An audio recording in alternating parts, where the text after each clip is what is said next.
Zone Europe. Bonjour et bienvenue dans Zone Europe sur Sensation, une émission enregistrée au Parlement européen de Bruxelles et réalisée en association avec TV78. Voici le sommaire de ce nouveau numéro. L'eurodéputé Mounir Satouri sera l'invité de Corentin Alonso. Il évoquera son déplacement récent au Kurdistan irakien. L'Europe et son fonctionnement. Nous vous parlerons du Conseil européen. L'Europe dans son quotidien aussi. On vous dira tout sur le 112, le numéro d'urgence européen. Et puis les expressions populaires, ne pas être intelligent. Les Français disent ne pas avoir inventé le fil à couper le beurre. Mais que dit-on ailleurs? C'est ce que nous verrons à la fin de cette émission. Mais avant, que fait l'Europe dans notre région? Un exemple tout de suite. Zone Europe, l'Europe dans ma région. Que fait l'Union européenne en matière de lutte contre la violence faite aux femmes? Je reçois aujourd'hui pour en parler Michail Tokdemir et Salomé Liméry de la Maison de l'Europe de l'Air. Bonjour. Bonjour. Et vous êtes accompagné d'Alix Moujar, vice-présidente jeunesse business professional woman d'Évreux et fondatrice des éditions Déclic. Bonjour. Bonjour.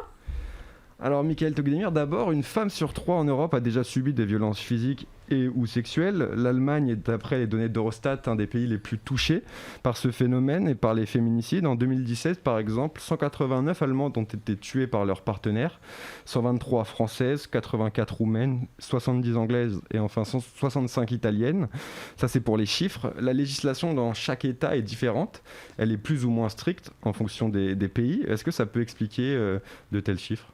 Effectivement, il y a beaucoup de différences entre les différents pays européens et ça peut expliquer surtout qu'il n'y a pas une législation commune au niveau de l'Europe et donc la sensibilisation dans les pays n'est pas la même, la formation des policiers n'est pas la même, la formation des citoyens, pareil, sur ces questions-là n'est pas du tout la même. Donc oui, ça explique beaucoup. Si on avait peut-être une législation commune au niveau de l'Europe et qu'on avançait vers un même objectif avec les mêmes façons de sensibiliser, peut-être que les chiffres seraient différents. Je voudrais qu'on revienne maintenant sur le cas de l'Espagne. C'est un pays qui a fait de nombreuses avancées sur cette question. Le nombre de féminicides y a diminué nettement, mais il a fallu une prise de conscience collective. En 1997, une mère de famille de 60 ans, Ana Orantes, a raconté face caméra les violences que son ex-mari lui a fait subir. Quelques semaines plus tard, on a appris qu'elle était morte brûlée vive par son ex-conjoint. L'émotion a souvent tendance à accélérer les choses, Salomé Liméry. Oui, c'est vrai que là, dans le cas de l'Espagne, il y a eu cet événement dramatique qui a fait qu'il y a eu une grosse prise de conscience en Espagne. Et l'Espagne, d'ailleurs, est un cas d'école, en fait, en Europe. Lors de notre dernier webinaire, il y a eu des discussions. On a effectivement évoqué le cas de l'Espagne qui a formé ses policiers, qui a créé des tribunaux spéciaux, qui a mis en place des mesures. Et on voit même que dans l'opinion publique, en fait, ces questions, elles sont vraiment portées. Et il y a une prise de conscience, je pense, qui est passée d'abord par la population pour ensuite remonter par la politique et par des mesures effectives et qui fonctionnent. D'ailleurs, on voit qu'en Espagne, les chiffres baissent et qu'il y a beaucoup de choses qui sont faites. Alors justement, Michail Tokdemir, pourquoi la France et plus généralement les autres pays européens ne s'inspirent-ils pas de ces mesures qui ont été faites en Espagne, qui existent et qui apparemment sont efficaces ? Alors, les pays s'inspirent, par contre ça prend du temps. Effectivement, on regarde ce qui se passe un peu dans les autres pays européens et surtout en Espagne, et on a bien vu que la France, avec le Grenelle sur les violences faites aux femmes, etc., pour lutter contre le sexisme, a commencé à faire bouger un peu les choses. Tout ce qui se passe sur Internet, Balance ton porc, MeToo, etc., ça part de la population et la prise de conscience, elle est là. Après, maintenant, il faut que les politiques s'en emparent et surtout, il faut aller chercher. On est des voisins européens, on a des législations qui se ressemblent, donc autant aller chercher ce qui marche ailleurs et au lieu de créer des choses, regarder ce qui se passe en Espagne et le faire en France. Alors Alix Moujar, vous participez à cette prise de conscience collective. Vous avez créé avec votre sœur Zoé un jeu de cartes baptisé Séducu pour promouvoir la santé sexuelle et de prévenir les violences sexuelles, notamment faites aux femmes. Qu'est-ce qui vous a incité à créer ce jeu de cartes ? Alors moi je suis éducatrice spécialisée de métier, donc je travaillais avec des publics adolescents qui, par la force des choses, en fait on se rend rapidement compte que tout le monde subit ou agit des violences sexuelles. Donc ça a été ça le point de départ, on l'a vraiment créé avec les jeunes pour répondre à leurs premiers besoins, et après on l'a étendu, on en a fait un jeu. Alors c'est un jeu qui comporte plusieurs centaines de cartes avec des personnages, des dialogues, des comportements. Comment ça se joue et surtout quand est-ce qu'on peut y jouer, à quelle occasion par exemple? Alors d'abord c'est un escape game, donc l'escape game, le principe c'est d'échapper à une pièce, et bien là en fait on va être tous les joueurs vont être réunis autour de la table pour essayer de draguer et de conclure avec un personnage. Donc on peut y jouer soit en tant que jeu de société, entre potes, en soirée, etc. C'est sympa, mais c'est aussi un outil à destination des professionnels pour faire de la sensibilisation et de la promotion de la bonne santé sexuelle auprès des adolescents. Alors quels sont les messages que vous avez souhaité faire partager avec ce jeu? L'idée c'est vraiment de promouvoir la santé sexuelle, c'est-à-dire dire avant tout la sexualité c'est cool en fait, et si c'est pas cool peut-être que c'est pas du sexe, justement ça permet de se poser la question, donc mettre en avant le plaisir et toutes les belles choses qui peuvent se passer et prévenir les violences sexuelles. Donc du côté des personnes qui subissent potentiellement des violences sexuelles en parlant de consentement, en parlant de plaisir, etc., mais aussi du côté des personnes qui agissent.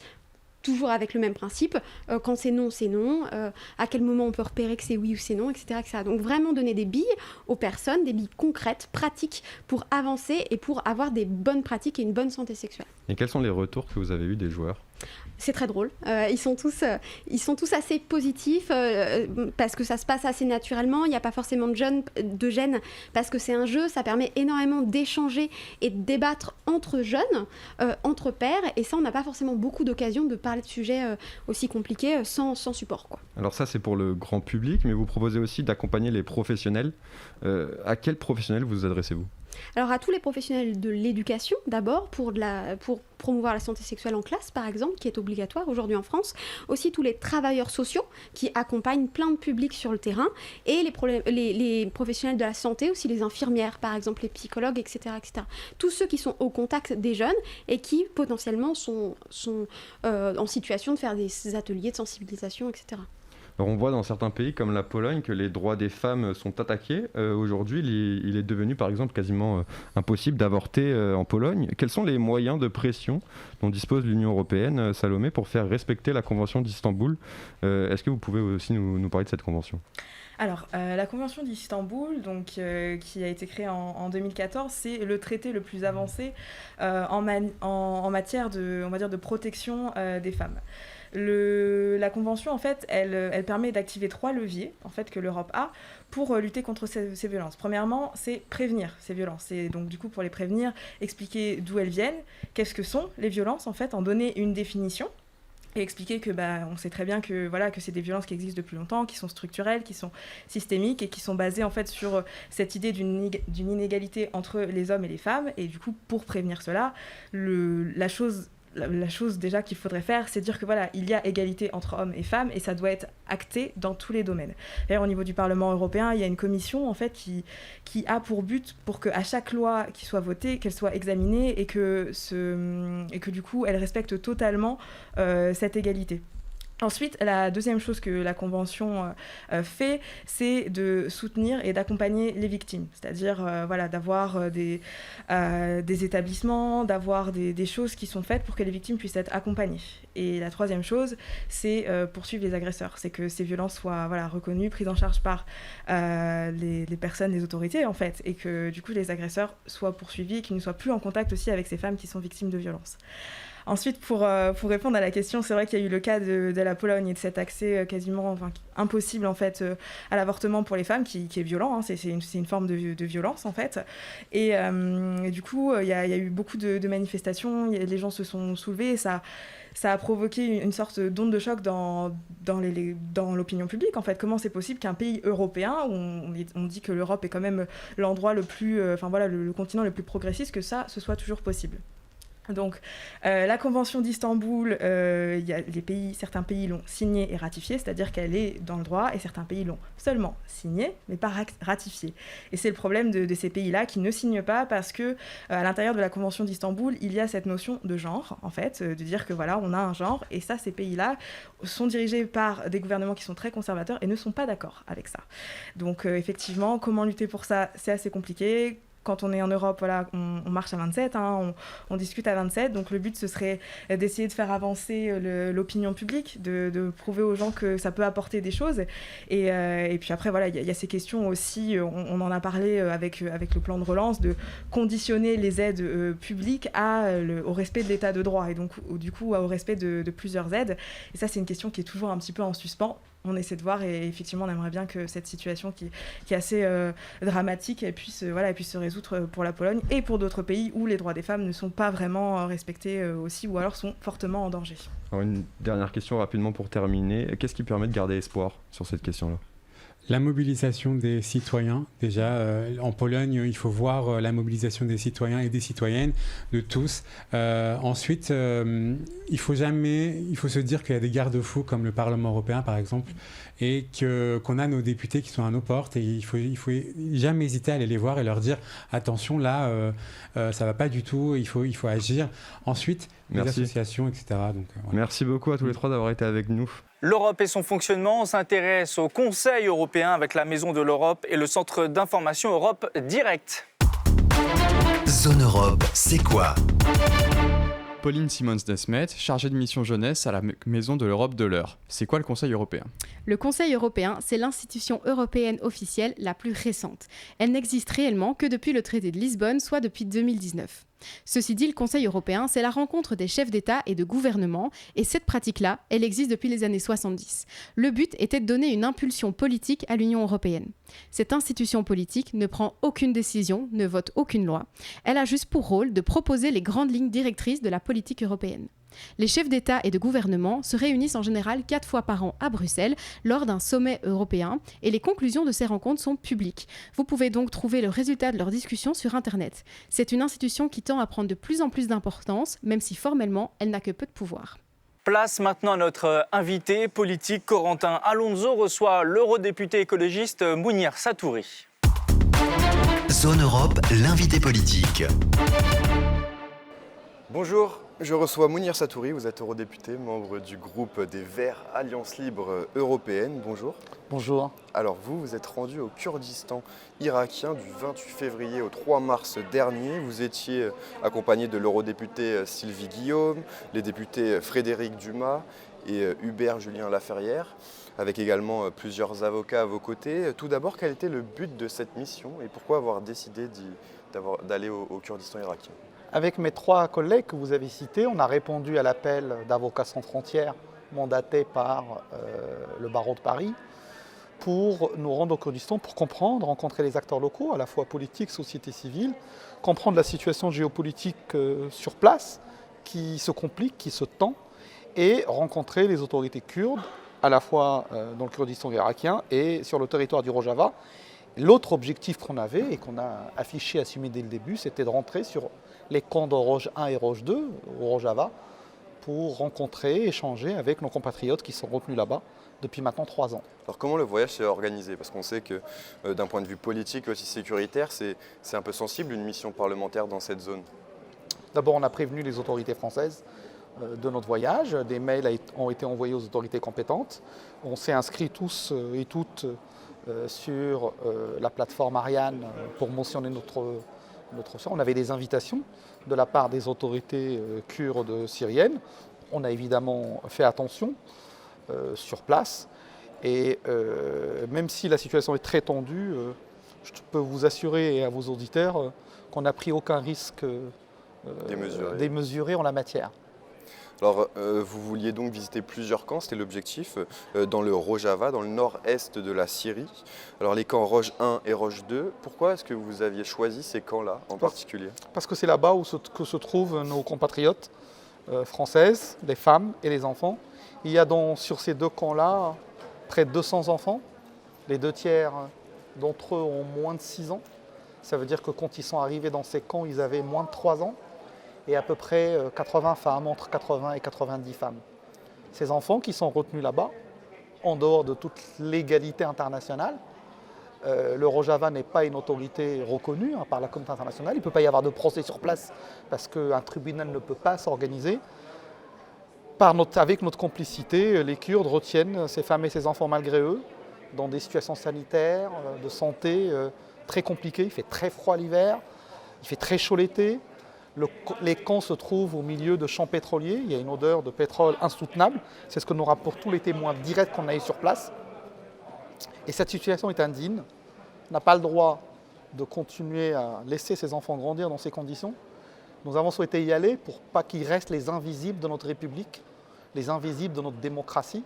Et je le dis souvent, et c'est profond en moi, quand Daesh nous attaque pour commettre des assassinats. On a payé un lourd tribut en France et en Europe en la matière, mais ils nous attaquent aussi pour détruire notre modèle démocratique, notre état de droit. Ils attaquent aussi nos valeurs. Et je trouve que laisser ces femmes et ces enfants dans ces camps, dans l'indifférence la plus totale, n'est pas digne de notre modèle démocratique et que quelque part, chaque jour qui passe là-bas, c'est un petit bout de notre démocratie qu'on leur concède. Et ça, pour moi, c'est insupportable. Alors finalement, vous n'avez pas pu vous rendre dans ces camps. Que s'est-il passé? On nous a coincés à la frontière. Les autorités du Rojava avec lesquelles on avait échangé, et on a échangé avec plein de personnalités. Monsieur Abdelkader Omar, l'équivalent, si le Rojava était reconnu du ministère des Affaires étrangères, il venait à notre rencontre, il nous a plutôt bien accueillis. Le débat était un débat franc, direct, sur la situation sur place, sur la réorganisation de Daesh au niveau de Raqqa, sur la difficulté pour les Kurdes à tenir la sécurité dans les prisons, la difficulté humanitaire dans les camps, il le reconnaît lui-même, mais il n'a pas souhaité, prétextant au départ des questions sécuritaires. On était à 20 minutes des camps. Quand on a traversé, 20 minutes plus tard, on serait arrivé sur les camps de Roche 1 et Roche 2. Et en réalité, il a fini par nous dire que les autorités françaises ne souhaitaient pas qu'on aille plus loin, et que vu le rôle diplomatique et stratégique que joue la France pour les Kurdes du Rojava, ils ne pouvaient pas nous permettre d'aller plus loin. Et pourtant, quelques semaines plus tôt, des délégations européennes, finlandaises, belges, allemandes, du catalan ont été reçues et ont pu aller dans les camps, y compris à Halal, qui est un camp de 60 000 personnes, où la situation est très très tendue. Il y a encore quelques semaines, des délégations européennes ont eu le droit d'aller là-bas. Et donc on est là face à une exception française. Et moi, je ne peux pas ne pas faire le lien entre ça et un sondage qu'a commandé le président de la République il y a un an, qui a fait dire que l'opinion publique est contre ses retours. Moi, on m'a toujours dit, ça fait longtemps que je fais de la politique, d'abord par militantisme, que gouverner, c'était choisir. Et j'ai le sentiment aujourd'hui que gouverner, c'est sonder. Et à partir du moment où il y a un sondage qui est posé, tout le reste n'existe pas. Les valeurs n'existent pas et le courage n'existe pas.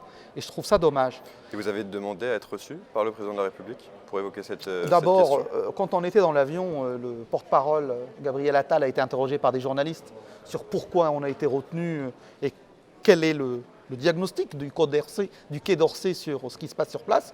Il a promis une réponse de la journée parce que le dossier était à la fois sensible et compliqué. Il y a plusieurs jours de cela, on n'a toujours pas de réponse. Le lendemain, on a adressé, les 4 parlementaires, nous avons adressé un courrier au président de la République qui est toujours sans réponse. Aujourd'hui devait se négocier la résolution sur la Syrie, 10 ans après les premiers mouvements en Syrie. Traditionnellement, c'est la veille que la résolution est discutée, le compromis est posé, validé par les groupes qui le souhaitent. C'est reporté à demain matin. Je pense que le fait que ce soit Nathalie Loiseau qui est rapporteur de ce rapport, et vu l'implication importante de la France dans ce dossier, il n'y a peut-être pas un hasard en l'instant, peut-être que c'est en train de bouger, parce que depuis quelques jours, on a appris, et c'était peut-être la bonne nouvelle de la semaine, que le gouvernement belge a décidé de rapatrier les enfants et les mères. Jusqu'à là, l'édifice tenait tant que tous les chefs de gouvernement et d'État en Europe tenaient la même position. Moi, j'étais persuadé depuis longtemps que dès qu'un État européen lâcherait là-dessus, le château de cartes s'écroulerait. Et je pense que la position française n'est plus tenable. Et j'espère en tout cas qu'on va arriver à une prise de conscience que, y compris pour notre propre sécurité, il faut les ramener.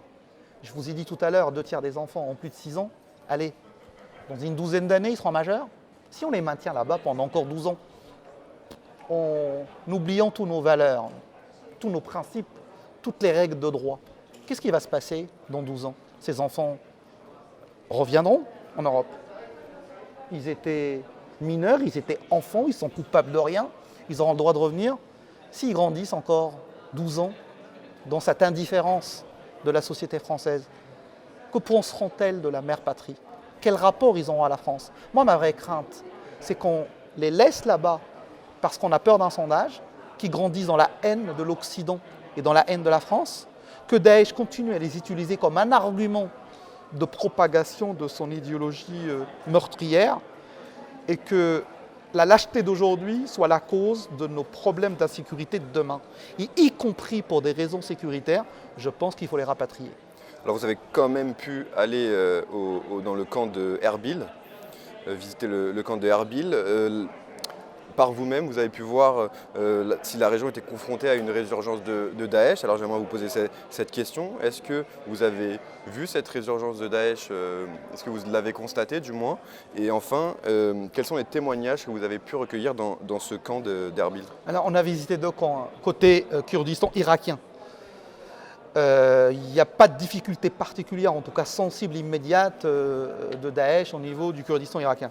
Mais on a visité 2 camps, un camp de déplacés de l'intérieur irakien, avec des problématiques du retour qu'il faut organiser. Je pense que la communauté internationale doit accompagner les Kurdes d'Irak en la matière. Et puis on a visité un camp de réfugiés yézidis. On a notamment discuté avec des femmes qui ont été violées, torturées, réduites en esclavage par Daesh, par les combattants de Daesh. Leurs besoins alimentaires et de logement sont garantis dans ce camp.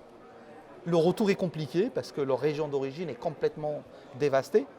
Et celles qui ont pu retourner, elles ont été torturées là-bas. Donc psychologiquement, le retour sur le lieu des atrocités est dur. Il n'y a pas de suivi psychologique. Un vrai manque dans notre intervention. Et je pense qu'il faut qu'on intègre cette dimension psychologique. C'est une zone de guerre et de torture. Et il faut qu'on les accompagne là-dessus. Et puis moi, j'ai compris dans ce camp yézidi qu'on n'était pas à la hauteur. On a présenté la communauté yézidi comme le symbole de la diversité culturelle dans cette région. On a fait beaucoup de discours de soutien aux yézidis. J'ai le sentiment que nous ne sommes pas au rendez-vous au niveau des actes. Et il faut qu'on se remobilise là-dessus de manière forte pour soutenir cette communauté de manière particulière. Alors pour terminer, Mounir Satouri, quelles sont pour vous les priorités de la France et même de l'Union européenne pour cette région qui est le Kurdistan irakien? Quelles doivent être les priorités? Oui, il n'y a pas une priorité, il doit y en avoir plus. Je pense qu'il faut que la communauté internationale révise son programme de retrait.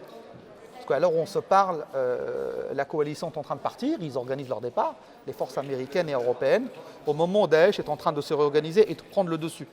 D'ailleurs, laisser des prisons avec des centaines ou des milliers de combattants, je n'ai pas le chiffre, qui pourraient demain retomber entre les mains de Daesh et venir renforcer les rangs de Daesh, est un danger sécuritaire. Donc je pense qu'il faut revoir la logique du départ. Il faut être sur place, ce n'est pas fini, Daesh n'est pas complètement fini. La situation politique est compliquée. 10 ans de combat sur place avec autant de morts n'a pas réglé la question politique. Assad est toujours au pouvoir, la contestation à Assad est toujours présente. Et donc il n'est pas c'est pas le moment de partir. Il faut remettre toutes les parties prenantes, y compris Assad, autour de la table et trouver un compromis politique de transition. Et puis soutenir cette région, parler d'humanitaire, parler de développement. Il y a eu beaucoup de morts dans cette région, il y a des vies qui ont été données pour préserver les nôtres et on se doit d'être à leur côté. Merci Mounir Satouri d'avoir été avec nous dans Zone Europe. Je rappelle que vous êtes eurodéputé, membre du groupe des Verts et de l'Alliance libre européenne. Merci à vous. Que fait l'Europe dans notre quotidien? La mise en place d'un numéro d'urgence valable dans toute l'Union européenne, le 112. Olivia Schmoll nous en dit plus. Zone Europe. Le 112, vous connaissez sans doute. Ce numéro d'urgence, vous pouvez le composer gratuitement à partir d'un téléphone fixe ou d'un téléphone portable, où que vous soyez dans l'Union européenne. L'opérateur répond à votre appel, soit il traite directement votre demande, soit il vous met en communication avec les services d'urgence, police, pompiers ou ambulance. Dans certains cas, l'opérateur peut répondre dans une autre langue que celle du pays où vous vous trouvez. Le 112 a été créé en 1991. Ce numéro d'appel d'urgence unique est né d'un constat, la hausse des déplacements des citoyens européens au sein de l'Union européenne. En France, le 112 ne se substitue pas aux autres numéros d'urgence, le 18 pour les pompiers, le 17 pour la police et le 15 pour le SAMU. Mais plusieurs États membres ont abandonné leur propre numéro d'appel d'urgence au profit du 112. C'est le cas de l'Espagne, du Portugal ou bien encore de la Finlande et de la Suède. Les expressions populaires, ne pas être intelligent, les Français disent ne pas avoir inventé l'eau tiède, les Danois, eux, disent ne pas avoir inventé l'assiette creuse. Que dit-on ailleurs en Europe? Regardez. Zone Europe, expression d'ici et d'ailleurs. Les Roumains disent « il est intelligent comme le mouton ». Au Royaume-Uni, on dit « he'll never set the Thames in fire », ce qui signifie « il ne mettra jamais feu à la Tamise ». Aux Pays-Bas, on dit « ne pas avoir inventé le fil noir ». En Espagne, on dit « ser más tonto que Perico el de los palotes ». Être plus bête que Pierrot, c'est lui qui utilise les baguettes du tambour. Zone Europe, c'est terminé pour cette semaine. Merci aux équipes techniques du Parlement européen de Bruxelles. Vous pouvez retrouver cette émission en podcast, audio et vidéo sur notre site et notre application Radio Sensation et sur TV 78 aussi. Bonne soirée à tous. Zone Europe sur Sensation.